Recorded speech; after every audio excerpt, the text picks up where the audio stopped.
Hello, Hariom. किरण family में आपका स्वागत है। श्रीमद् भागवत महापुराण पढ़ने जा रहे हैं। ओम भूर्भुवः स्वः तत्सवितुर्वरेण्यं भर्गो देवस्य धीमहि धियो यो न प्रचोदयात्।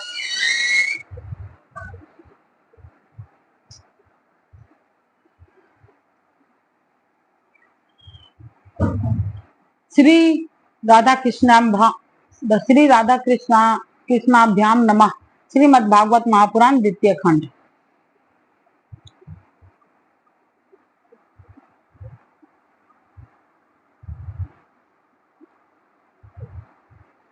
कृष्ण लीला पढ़ रहे हैं। दसम स्कंद में श्री कृष्ण लीला है। दसम स्कंद अतः सप्तचत्वारिंशो अध्याय 47वां अध्याय उद्भव तथा गोपियों की बातचीत और भ्रमर गीत। श्री सुखदेव जी कहते हैं, परीक्षित, गोपियों ने देखा कि श्री कृष्ण के सेवक उद्भव जी आकृति और वेशभूषा श्री कृष्ण से मिलती जुलती है। तब घुटनों तक लंबी लंबी भुजाएं हैं, नूतन कमल दल के समान कोमल नेत्र हैं, शरीर पर पीताम्बर धारण किए हुए हैं, कम गले में कमल पुष्पों की माला है, कानों में मणि जटित कुंडल झलक रहे हैं और मुखार बिंद अत्यंत प्रफुल्लित है। पवित्र मुस्कान वाली गोपियों ने आपस में कहा, यह पुरुष देखने में तो बहुत सुंदर है, परंतु यह है कौन? कहाँ से आया है? किसका दूत है? इसने श्री कृष्ण जैसी वेशभूषा क्यों धारण कर रखी है? सब की सब गोपियां उनका परिचय प्राप्त करने के लिए अत्यंत उत्सुक हो गई और उनमें से बहुत सी पवित्र कीर्ति भगवान श्री कृष्ण के चरण कमलों के आश्रय तथा उनके सेवक सखा उद्भव जी के चारों ओर घेर कर खड़ी हो गई। जब उन्हें मालूम हुआ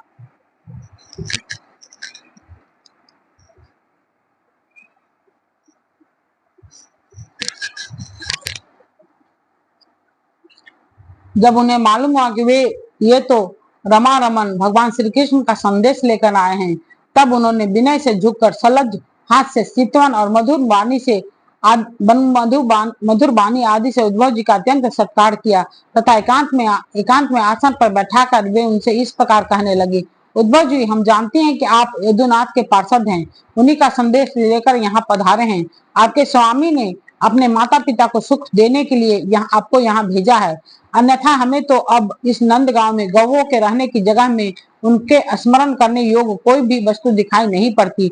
माता पिता आदि सगे संबंधियों का स्नेह बंधन तो बड़े बड़े ऋषि मुनि भी बड़ी कठिनाई से छोड़ पाते हैं। दूसरे के साथ जो प्रेम संबंध का स्वांग किया जाता है वह तो किसी न किसी स्वार्थ के लिए ही होता है। भौरों का पुष्पों से और पुरुषों का स्त्रियों से ऐसा ही स्वार्थ का प्रेम संबंध होता है। जब वेश्या समझती कि अब मेरे यहाँ आने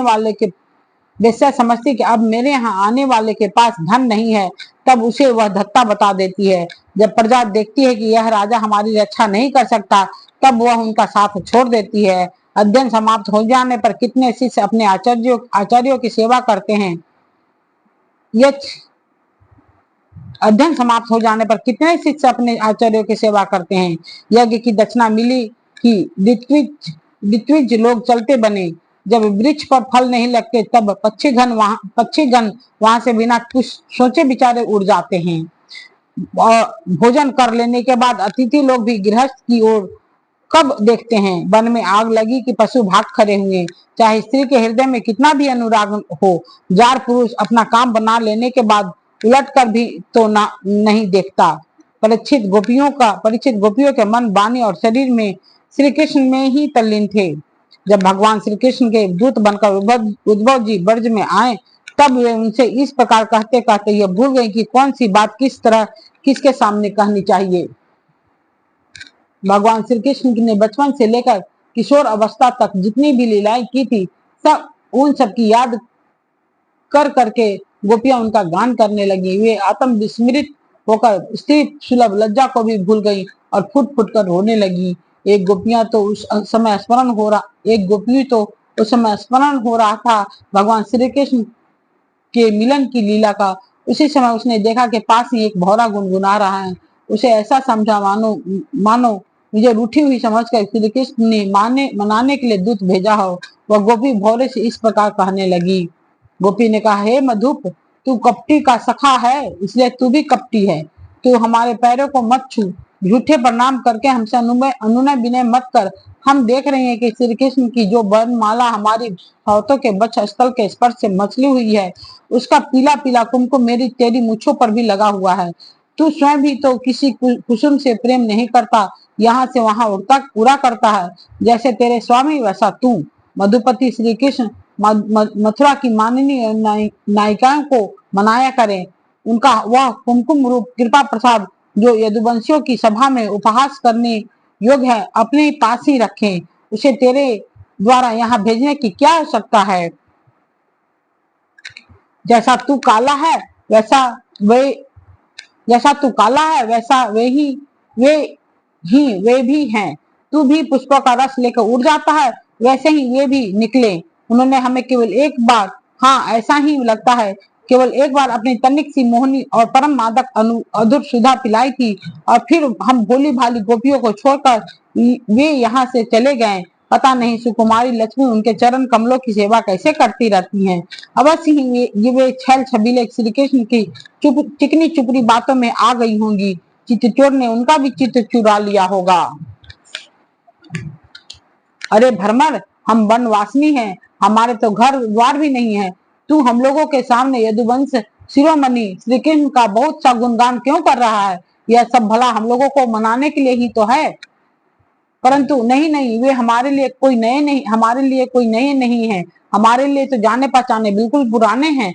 तेरी चापलूसी हमारे पास नहीं चलेगी। तू जा, यहाँ से चला जा, और जिनके साथ सदा विजय रहती है उन श्री कृष्ण की मधुर पूर्वासनी सखियों के सामने जाकर उनका गुणगान कर। वे नहीं है, उनकी लीलाएं कम जानती हैं, और उस समय वे उनकी प्यारी हैं। उनके हृदय की पीड़ा उन्हें मिटा दी है उनके हृदय के पीड़ा उन्होंने मिटा दी है। वे तेरी प्रार्थना स्वीकार करेंगे, तेरी चापलूसी से प्रसन्न होकर तुझे मुहमांगी वस्तु देंगी। भौरे, हमारे लिए छटपटा रहे हैं, ऐसा तू क्यों कहता है? उनकी कपट भरी मनोहर मुस्कान और भौरे के इशारे से जो बस में ना हो जाए, उनके पास दौड़ी ना आवे, ऐसी कौन सी स्त्रियां हैं? अरे अनजान, स्वर्ग में, पताल में और पृथ्वी में ऐसी एक भी स्त्री नहीं है। औरों की तो बात ही क्या, स्वयं लक्ष्मी जी भी उनके चरण रज की सेवा करती रहती हैं। फिर हम श्री कृष्ण के लिए किस गिनती में हैं? परंतु तू उनके पास जाकर कहना, तुम्हारा नाम तो उत्तम श्लोक है। अच्छे अच्छे लोग तुम्हारी कृति का गान करते हैं, परंतु इसकी सार्थकता तो इसी में है कि तुम दीनों पर दया करो, नहीं तो श्री कृष्ण तुम्हारा उत्तम श्लोक नाम झूठा पड़ जाता है। अरे मधुकर, देख, तू मेरे पैर पर सिर मत टेक। मैं जानती हूँ कि तू अनुनय विनय करने में, क्षमा याचना करने में बड़ा निपुण है। मालूम होता है कि तू श्री कृष्ण से यही सीख कर आया है कि रूठे हुए को मनाने के लिए दूत को संदेश वाहक को किसी चाटुकारिता करनी चाहिए। परंतु समझ ले, यहाँ तेरी दाल नहीं गलने की। देख, हमने श्री कृष्ण के लिए अपने पति, पुत्र और दूसरे लोगों को छोड़ दिया है, परंतु उनमें तनिक भी कृतज्ञता नहीं है। वे ऐसे निर्मोही निकले कि हमें छोड़कर चलते बने। अब तू ही बता, ऐसे अकृतज्ञ के साथ हम क्या संधि करें? क्या तू अब भी कहता है कि उन पर विश्वास करना चाहिए? गोपी भौरों से बात कर रही थी। रे मधुप भौरे, जब वे राम बने थे तब उन्होंने कपिराज बलि को व्याध के सामने छिपकर बड़ी निर्दयता से मारा था। बेचारी सुपर्णखा काम बस उनके पास आई थी, परंतु उन्होंने अपनी स्त्री के बस में होकर उस बेचारी के नाक कान काट लिए और इस प्रकार उसे क्रूर कर दिया। ब्राह्मण के घर बामन के रूप में जन्म लेकर उन्होंने क्या किया? बलि ने तो उनकी पूजा की, उनकी मुंह मांगी वस्तु दी, और उन्होंने उसकी पूजा ग्रहण करके भी उसे वरुण पास से बांध कर पताल में डाल दिया। ठीक वैसे ही जैसे कौवा बलि खाकर भी बलि देने वालों को अपने अन्य साथियों के साथ मिलकर घेर लेता है और परेशान करता है। अच्छा, तो अब जाने दे, हमें श्री कृष्ण से क्या, किसी भी काली वस्तु के साथ मित्रता से कोई प्रयोजन नहीं है। परंतु यदि तू यह कहे कि जब ऐसा है तब तुम लोग उनकी चर्चा क्यों करती हो, तो भ्रमर, हम सच कहती हैं, एक बार जिसे उसका चस्का लग जाता है वह उसे छोड़ नहीं सकता। ऐसी दशा में हम चाहने पर भी उसे छोड़ नहीं सकती। श्री कृष्ण की लीला रूप कृष्णामृत के एक कण का भी जो रसास्वादन कर लेता है, उसके राग द्वेष, सुख दुख आदि सारे द्वंद्व छूट जाते हैं। यहाँ तक कि बहुत से लोग अपनी दुख से सनी हुई घर गृहस्थी छोड़कर अकिंचन हो जाते हैं, अपने पास कुछ भी संग्रह परिग्रह नहीं रखते और पक्षियों की तरह चुन चुन कर भीख मांगकर अपना पेट भरते हैं, दिन दुनिया से जाते रहते हैं, फिर भी श्री कृष्ण की लीला कथा नहीं छोड़ पाते। वास्तव में उनका रस, उनका चस्का ऐसा होता है, ऐसा ही है। वास्तव में उनका रस, उसका चस्का ऐसा ही है। यही हमारी दशा हो रही है। जैसे कृष्ण सार मृग की पत्नी भोली भाली हिरनिया ब्याज के सुमधुर गान का विश्वास कर लेती हैं, उसके जाल में फंस कर मारी जाती हैं, वैसे ही हम भोली भालियां गोपियां भी उसकी छलिया कृष्ण की कपट भरी मीठी मीठी बातों में आकर उन्हें सत्य के समान मान बैठी और उनके नख स्पर्श से होने वाली क्या काम व्याधि का बार बार अनुभव करती रही। इसलिए श्री कृष्ण के दूत भौरे, अब इस विषय में तू और कुछ मत कह, तुझे कहना ही हो तो दूसरी बात कह।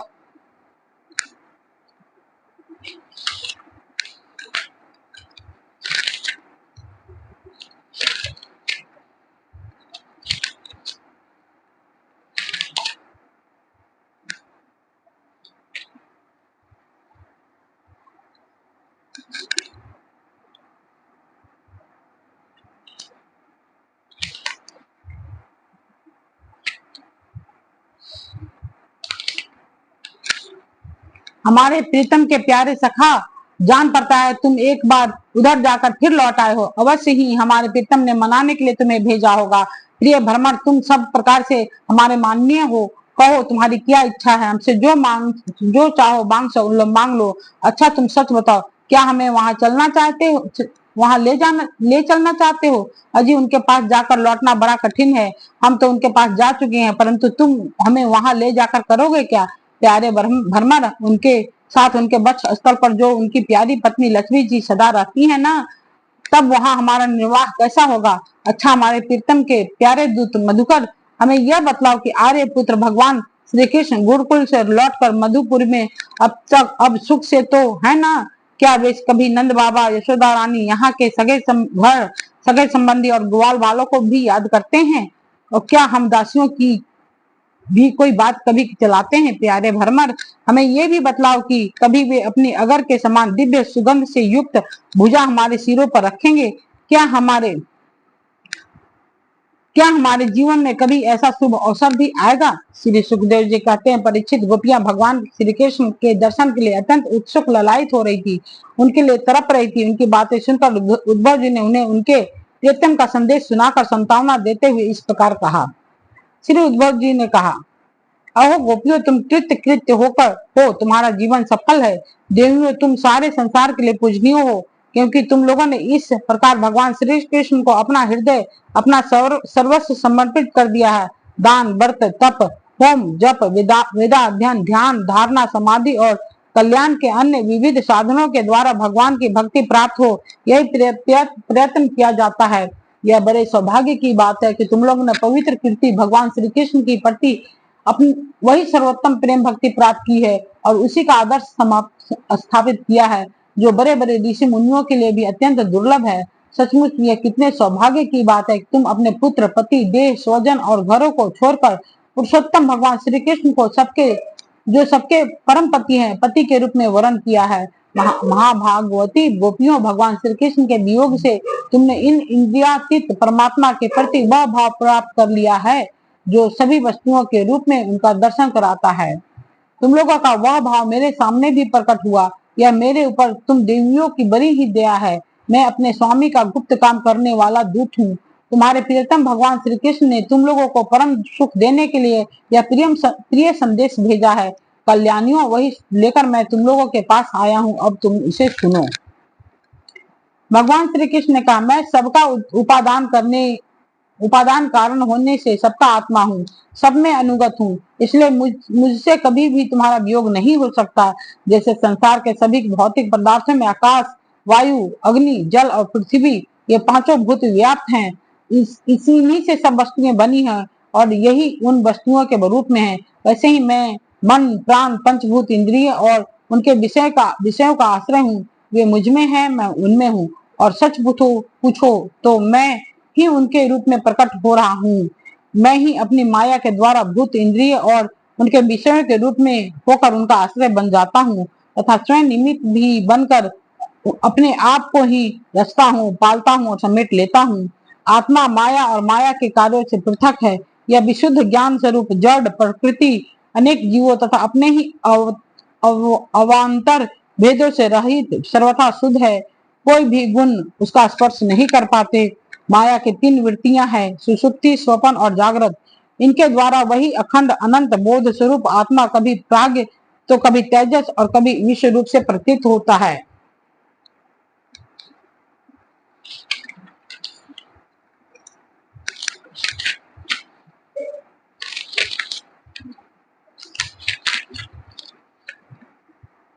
मनुष्य को चाहिए कि समझे कि स्वप्न में दिखने वाले पदार्थों के समान ही जागृत अवस्था में इंद्रियों के विषय भी प्रतीत हो रहे हैं। ये मिथ्या है, इसलिए उन विषयों का चिंतन करने वाले मन और इंद्रियों को रोक ले और मानो सोकर उठा हो। इस प्रकार जगत के स्वाप्निक विषय को त्याग कर मेरा साक्षात्कार करे। जिस प्रकार सभी नदियां घूम फिर कर समुद्र में ही पहुंचती है, उसी प्रकार मनुष्य पुरुषों का इसी प्रकार मनुष्य पुरुषों का विद्याभ्यास योग साधन आत्मा आत्मा न, आत्म आत्म अनात्म आत्म अनात्म विवेक त्याग तपस्या इंद्रिय संयम सत्य आदि समस्त धर्म मेरी प्राप्ति में ही समाप्त होते हैं। सबका सच्चा फल है मेरा साक्षात्कार, क्योंकि वे सब मन को निरुद्ध करके मेरे पास पहुंचाते हैं। गोपियों, इसमें संदेह नहीं है कि तुम्हारे नयनों का ध्रुव तारा हूँ, तुम्हारा जीवन सर्वस्व हूँ, किंतु मैं जो इतना तुमसे दूर रहता हूँ उसका कारण है वह यही कि तुम निरंतर मेरा ध्यान कर सको।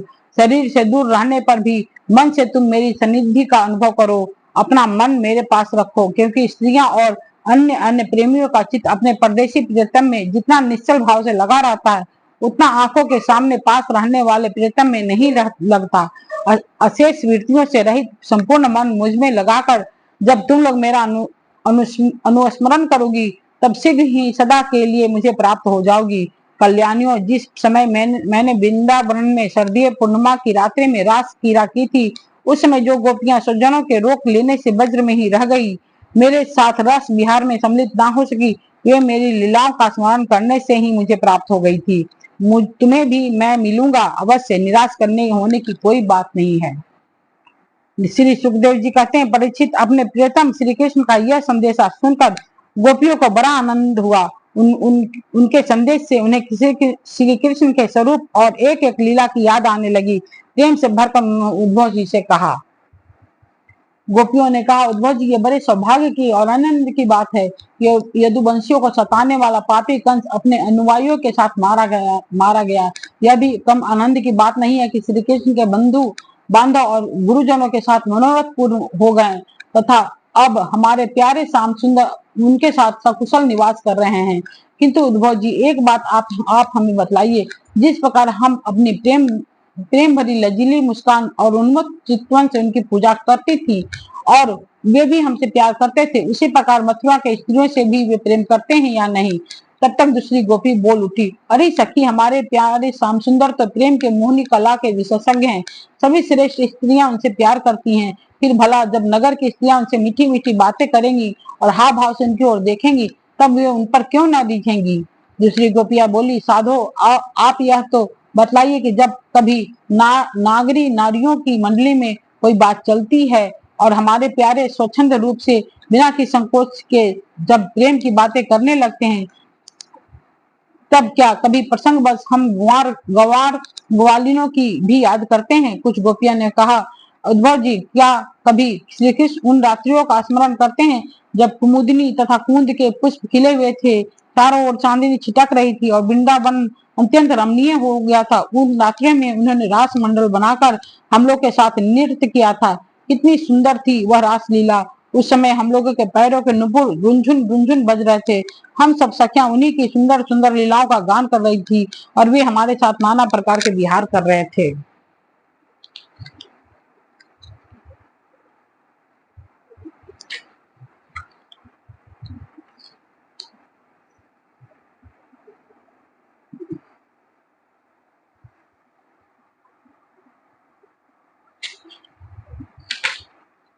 कुछ दूसरी गोपियां बोल उठी, उद्धव जी, हम सब तो उन्हीं की विरह की आग से जल रही हैं। देवराज इंद्र जैसे जल बरसा कर वन को हरा भरा कर देते हैं, उसी प्रकार क्या कभी कृष्ण भी अपने कर स्पर्श आदि से हमें जीवन दान देने के लिए यहाँ आवेंगे? तब तक एक गोपी ने कहा, अरे सखी, अब तो उन्हें शत्रुओं को मारकर राज्य पा लिया है, जिसे देखो वही उनका सुहृद बना फिरता है।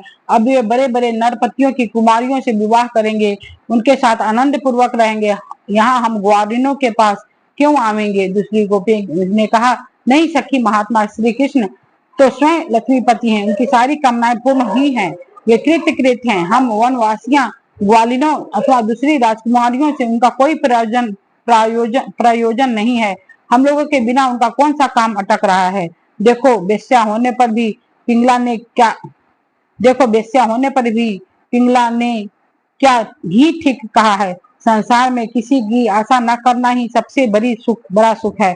यह बात हम जानती हैं, फिर भी हम भगवान श्री कृष्ण के लौटने की आशा छोड़ने में असमर्थ हैं। उनकी शुभागमन की आशा तो हमारा जीवन है।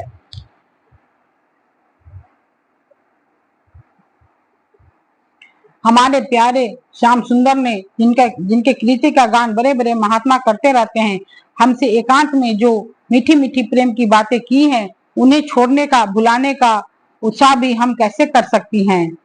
देखो तो उनकी उनकी इच्छा ना होने पर भी स्वयं लक्ष्मी जी उनके चरणों से लिपटी रहती हैं, एक क्षण के लिए भी उनका अंग संग नहीं छोड़कर कहीं नहीं जाती। उद्धव जी, ये वही नदी है जिसमें वे विहार करते थे, यह वही पर्वत है जिसे के शिखर पर चढ़कर वे बांसुरी बजाते थे, ये वही वन है जिसमें वे रात्रि के समय रास लीला करते थे, और ये वही गव्वे हैं जिनको चराने के लिए वे सुबह शाम हम लोगों को देखते वे जाते आते रहते थे, जाते आते थे।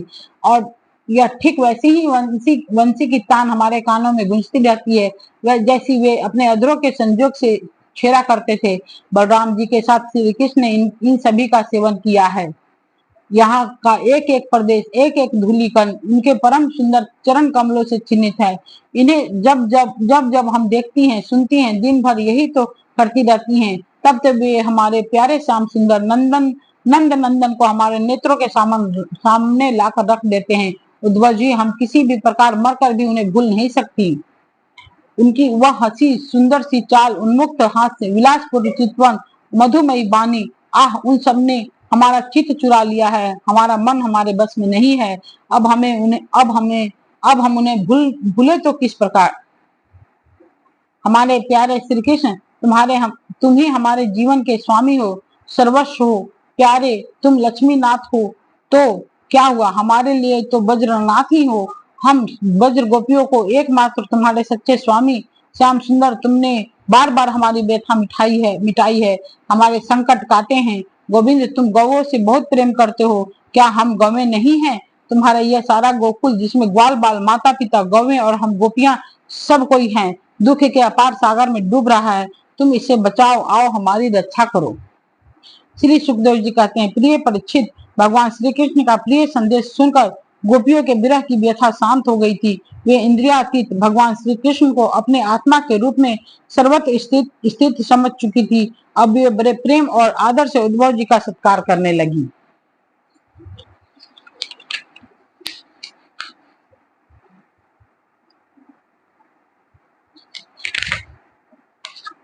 उद्धव जी गोपियों की विरह व्यथा मिटाने के लिए कई महीनों तक वहीं रहे। वे भगवान श्री कृष्ण की अनेक लीलाएं और बातें सुनाकर ब्रजवासियों को आनंदित करते रहते। नंद बाबा के ब्रज में जितने दिनों तक उद्धव जी रहे, उतने दिनों तक भगवान श्री कृष्ण की लीला की चर्चा होते रहने के कारण ब्रजवासियों का ऐसा जान पड़ा मानो अभी एक ही क्षण हुआ हो। भगवान के परम प्रेमी भक्त उद्धव जी कभी नदी के तट पर जाते, कभी वनों में विहरते और कभी गिरिराज की घाटियों में विचरते, कभी रंग बिरंगे फूलों से लदे हुए वृक्षों के में ही रम जाते। और यहाँ भगवान श्री कृष्ण ने कौन सी लीला की है, यह पूछ कर ब्रजवासियों को भगवान श्री कृष्ण उनकी लीला का स्मरण में तन्मय कर देते हैं। उद्धव जी ने ब्रज में रहकर गोपियों के इस प्रकार की प्रेम विकलता तथा और भी बहुत सी प्रेम चेष्टाएं देखी। उनकी इस प्रकार श्री कृष्ण में तन्मयता देखकर वे प्रेम और आनंद से भर गए। अब वे गोपियों को नमस्कार करते हुए इस प्रकार गान करने लगे। इस पृथ्वी पर केवल इन गोपियों का ही शरीर धारण करना श्रेष्ठ एवं सफल है, क्योंकि ये सर्वात्मा भगवान श्री कृष्ण के परम प्रेम में दिव्य महाभाव में स्थित हो गई हैं। प्रेम की यह ऊंची से ऊंची स्थिति संसार के भय से भीत मुमुक्षु जनों के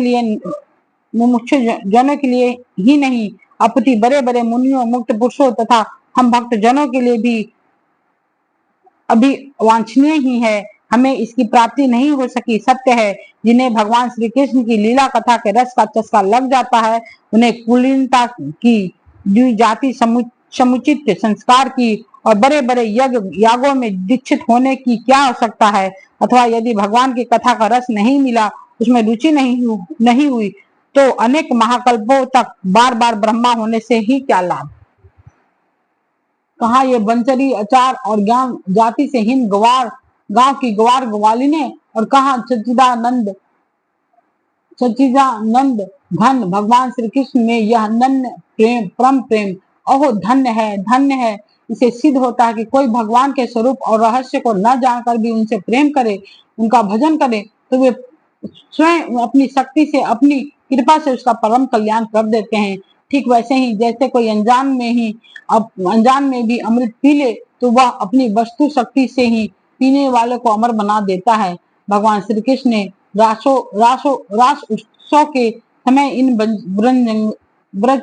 ब्रजंगनाओं के गले में बाहें डाल डालकर इनके मनोरथ पूर्ण किए। इन्हें भगवान ने जिस कृपा प्रसाद का वितरण किया, इन्हें जैसा प्रेम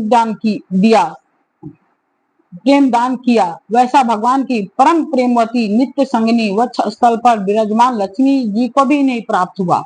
कमल की सी सुगंध और कांति से युक्त देवांगनाओं को भी नहीं मिला। फिर दूसरी स्त्रियों की बात ही क्या करें।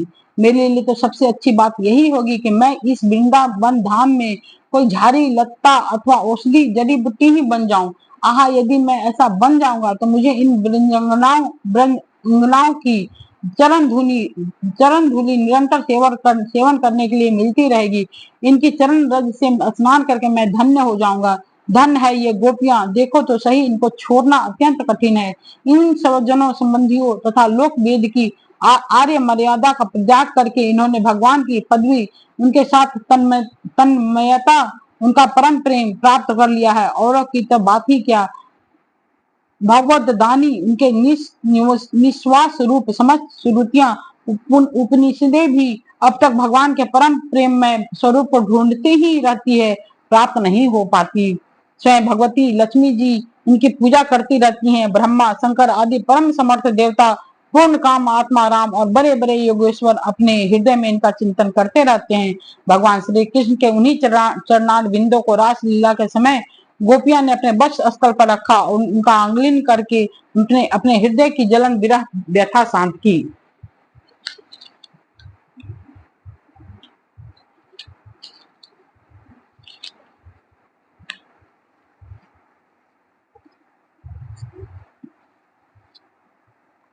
नंद बाबा के वज्र में रहने वाली गोपांगनाओं की चरण धूलियों को मैं बार बार प्रणाम करता हूँ, उसे सिर पर चढ़ाता हूँ। इन गोपियों ने भगवान श्री कृष्ण की लीला कथा के संबंध में जो कुछ गान किया है, वह तीनों लोगों को पवित्र कर रहा है और सदा सर्वदा पवित्र करता रहेगा। श्री सुखदेव जी कहते हैं, परीक्षित, इस प्रकार कई महीनों तक ब्रज में रहकर उद्धव जी ने अब मथुरा जाने के लिए गोपियों से, नंद बाबा और यशोदा मैया से आज्ञा प्राप्त की। ग्वाल बालों से विदा लेकर वहां से यात्रा करने के लिए वे रथ पर सवार हुए। तब उनका रथ ब्रज से बाहर निकला। तब नंद बाबा आदि गोपगण बहुत सी भेंट सामग्री लेकर उनके पास आए और आंखों में आंसू भरकर उन्हें बड़े प्रेम से कहा, उद्धव जी, अब हम यही चाहते हैं कि हमारे मन की एक एक वृत्ति, एक एक संकल्प श्री कृष्ण के चरण कमलों में ही आश्रित रहे, उन्हीं की सेवा के लिए उठा और उन्हीं में लगी भी रहे। हमारी वाणी नित्य निरंतर उन्हीं के नामों का उच्चारण करती रहे और शरीर उन्हीं को प्रणाम करने, उन्हीं की आज्ञा पालन और सेवा में लगा रहे। उद्धव जी, हम सच कहते हैं, हमें मोक्ष की बिल्कुल इच्छा नहीं है। हम भगवान की इच्छा से अपने कर्मों के अनुसार चाहे जिस योनि में जन्म ले, वहां शुभ आचरण करें, दान करें और उसका फल यही पावे कि हमारे अपने ईश्वर श्री कृष्ण में हमारी वृत्ति उत्तरोत्तर बढ़ती रहे। प्रिय परीक्षित, नंद बाबा आदि गोपों ने इस प्रकार श्री कृष्ण के भक्ति द्वारा उद्धव जी का सम्मान किया। अब वे भगवान श्री कृष्ण के द्वारा सुरक्षित मथुरापुरी में लौट आए। वहां पहुंचकर उन्होंने भगवान श्री कृष्ण को प्रणाम किया और उन्हें ब्रजवासियों की प्रेममयी भक्ति का उद्रेक जैसा उन्होंने देखा तक्का सुनाए। इसके बाद नंद बाबा ने भेंट की जो सामग्री दी थी, वह उनको वसुदेव जी, बलराम जी और राजा उग्रसेन को दे दी। इति श्रीमद्भागवते महापुराणे परमहंस्यां संहितायां दशम स्कंदे पूर्वादे उद्भव प्रतीया सप्तचत्वारिंशो अध्याय। बहुत लंबा है, लेकिन ठीक है, अच्छा लगा।